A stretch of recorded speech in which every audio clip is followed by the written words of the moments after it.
Good morning class. In this video we are going to learn about topic properties of materials.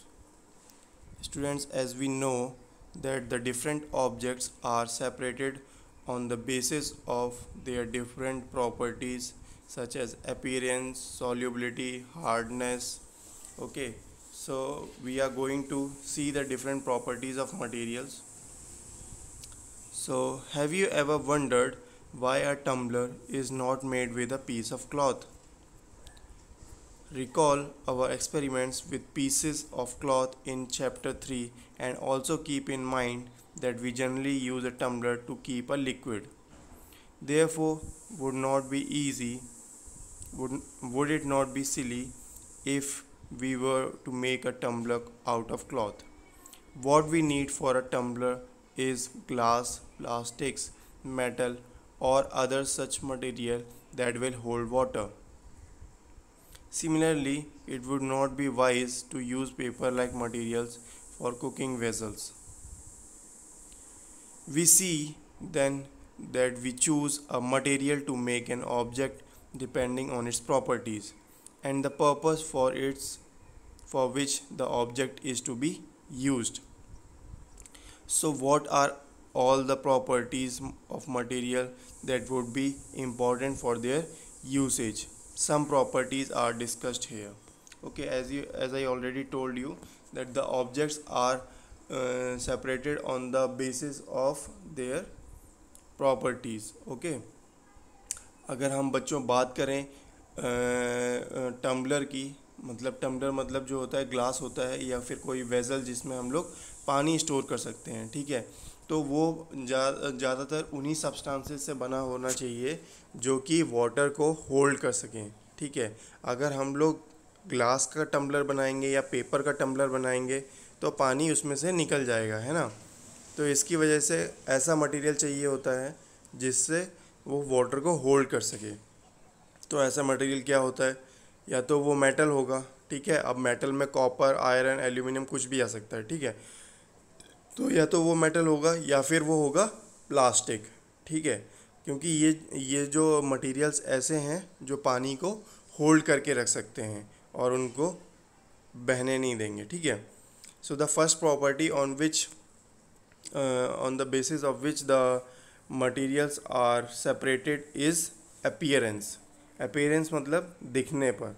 ठीक है, पहली property जिसके ऊपर जो डिफरेंट ऑब्जेक्ट्स हैं उनको सेपरेट किया जाता है वो है appearance. materials usually look different from each other. wood looks very different from iron. Iron appears different from copper or aluminium.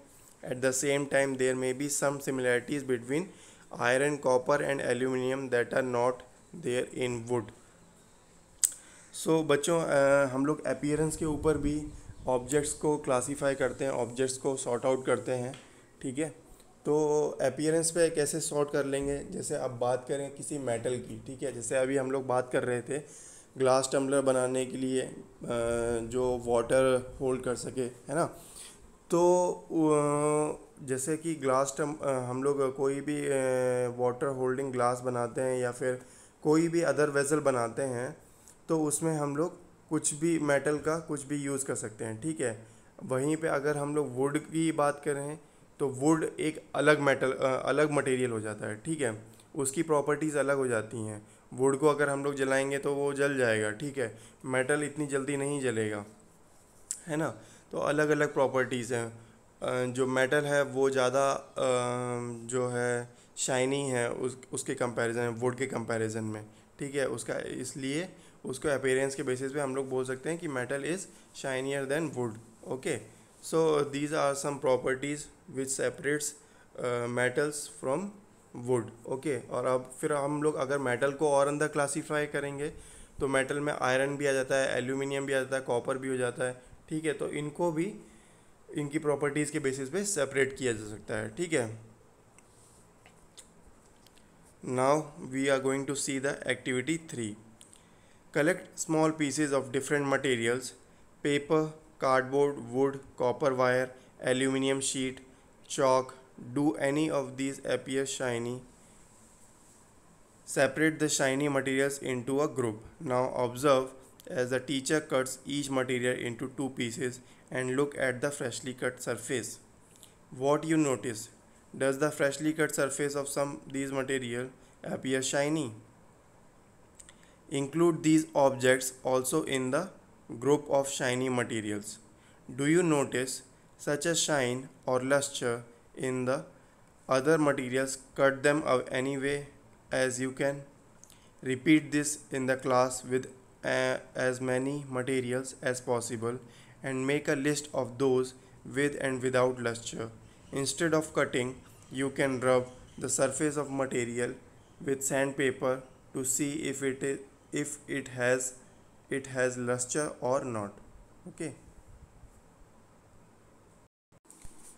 Materials that have such luster are usually metals, iron, copper, aluminium, and gold are example of metals. Some metals often lose their shine and appear dull because of the action of air and moisture on them. We therefore notice the luster only on freshly cut surfaces. When you visit an ironsmith or a workshop, look out for the freshly cut surfaces of metal rods to see if they have luster. So students, what we have to do in activity 3, we have to collect some objects like paper, cardboard, wood, copper wire, aluminum sheet and chalk.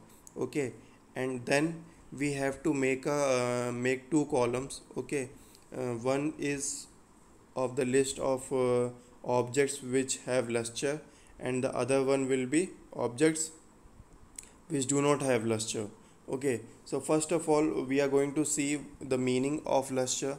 Luster means the objects which have shine on them. Okay, and mostly the metal objects will have shine on them. Okay, बच्चों lustre का जो meaning होता है उसका मतलब होता है चमकना. कोई भी चीज़ जब चमकती है तो हम लोग उसे लस्टरस बोलते हैं. ठीक है, और वो मोस्टली मेटल्स में ही देखी जाती है. ये जो प्रॉपर्टी है ये मोस्टली मेटल्स में ही देखी जाती है. ठीक है, बात करें अभी यहाँ पे जितने भी हम लोगों ने मटेरियल्स इकट्ठे किए हैं, जैसे कि पेपर हो गया, कार्डबोर्ड हो गया, वुड हो गया, कॉपर वायर हो गया, एल्यूमिनियम शीट हो गया, चॉक हो गया, तो इनमें से हमारे पास सिर्फ दो ही मटेरियल हैं जो कि लस्टरस प्रॉपर्टी शो करेंगे, जैसे कि कॉपर वायर और एल्यूमिनियम शीट.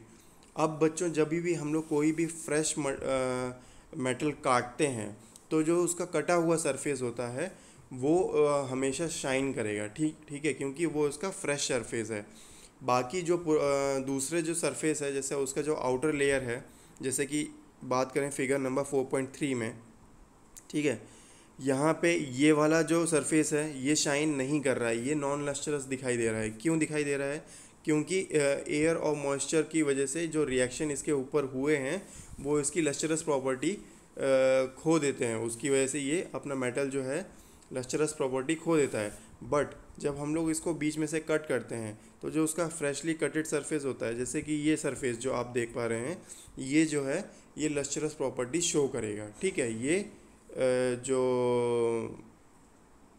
जो साइड है उसका वो शाइन करेगा. ठीक है, तो इसकी वजह से इसको इस पार्ट को हम लोग लस्टरस सरफेस ऑफ मेटल बोल सकते हैं. ठीक है, now the next property on which the material can be separated into groups are hardness. Okay, so hardness is the next property. So when you press different materials with your hands, some of them may be hard to compress while other can be easily compressed. Take a metal key and try to scratch it. The surface of a piece of wood, aluminium, a piece of stone, a nail, candle, chalk, any other material or object. You can easily scratch some materials while some cannot be scratched so easily. Materials which can be compressed or scratched easily are called soft, while some other materials which are difficult to compress are called hard. For example, cotton or sponge is soft while iron is hard. In appearance, material can have different properties like luster, hardness, be rough or smooth. Can you think of some other properties that describe the appearance of material? So, students, the next property on which we can classify the objects or materials into different category is hardness. हम लोग hardness property के ऊपर basis पे भी materials को different groups में classify कर सकते हैं, ठीक है. So one group can be hard and one group can be smooth, okay, और सॉफ्ट.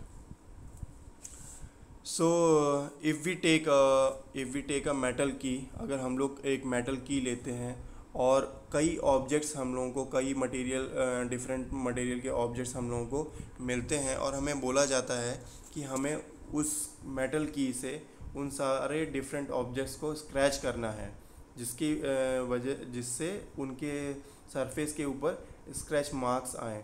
तो हम लोग देखेंगे कि वो कौन कौन से मटेरियल्स हैं जिसके ऊपर हम लोग स्क्रैच कर सकते हैं, ठीक है. तो जो मटेरियल्स हम लोगों को मिलेंगे वो हैं a piece of wood, aluminium, a piece of stone, a nail, candle, chalk, ठीक है. ये सारे मटेरियल्स हमें दिए गए हैं जिसके ऊपर हम लोगों को की से स्क्रैच करना है, ठीक है. अब अगर हम लोग मेटल की से स्क्रैच करते हैं तो किन किन चीज़ों के ऊपर स्क्रैचेस आराम से हम लोगों को देखने को मिलेंगे, ठीक है. वो देखते हैं हम लोग. अगर हम लोग बच्चों वुड के ऊपर स्क्रैच करेंगे तो वुड के ऊपर स्क्रैच मिल सकता है, ठीक है. एल्यूमिनियम पे हल्का स्क्रैच मिलेगा, उतना ज़्यादा नहीं मिलेगा. तो बात करें जितने भी मेटल ऑब्जेक्ट्स हैं उनको जल्दी से ज़्यादा अच्छे से उनके ऊपर स्क्रैच नहीं आ सकता है क्योंकि वो मेटल ऑब्जेक्ट्स हैं. स्क्रैच की जब मैं बात कर रहा हूँ तो बच्चों डीप स्क्रैच की बात कर रहा हूँ, हल्का स्क्रैच नहीं. जो मार्क्स हम लोग जैसे अगर हम लोग किसी भी चीज़ के ऊपर स्क्रैच करते हैं तो हल्का फुल्का मार्क तो सब में आ जाता है, लेकिन जो मेटल्स हैं उनके ऊपर सिर्फ हल्का मार्क दिखाई देगा. यहाँ पे जब स्क्रैच की बात हो रही है तो वो डीप स्क्रैच की बात हो रही है, जिससे कि बहुत गहरी जो लकीर होती है उसकी बात हो रही है, ठीक है. तो यहाँ पे अगर हम लोग वुड के ऊपर स्क्रैच करेंगे तो काफ़ी डीप स्क्रैच देखने को मिलेगा, ठीक है. स्टोन के ऊपर भी नहीं मिल सकता है क्योंकि वो भी हार्ड है, एल्यूमिनियम भी हार्ड है, ठीक है. उसके बाद नेल भी हार्ड है. कैंडल के ऊपर और ज़्यादा डीप स्क्रैच देखने को मिल सकता है, ठीक है, क्योंकि कैंडल का जो वैक्स होता है वो काफ़ी सॉफ्ट होता है, ठीक है, as compare to other objects. उसके बाद चॉक की बात करें, उसके ऊपर भी अच्छा खासा डीप स्क्रैच देखने को मिलेगा, ठीक है.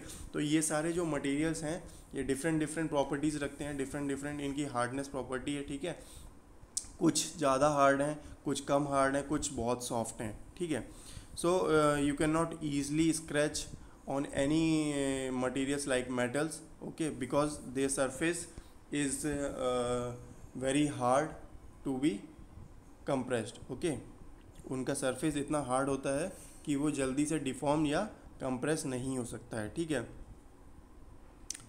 So materials that can not be compressed or scratched easily are known as soft materials, while the material which can be easily scratched or compressed are known as hard materials, okay. अगर cotton और sponge की बात करें तो ये जो हैं soft material हैं, और वहीं पे आयरन, एल्यूमिनियम या कॉपर की बात करें तो ये सारे हार्ड मटेरियल हैं, ठीक है.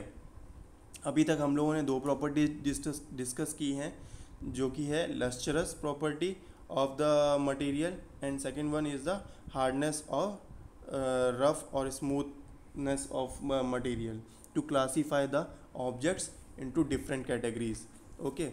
In the next video we are going to see some more properties. If you have any doubt with this video or this these two properties, you can clear your query in Google Meet session, okay. Thank you.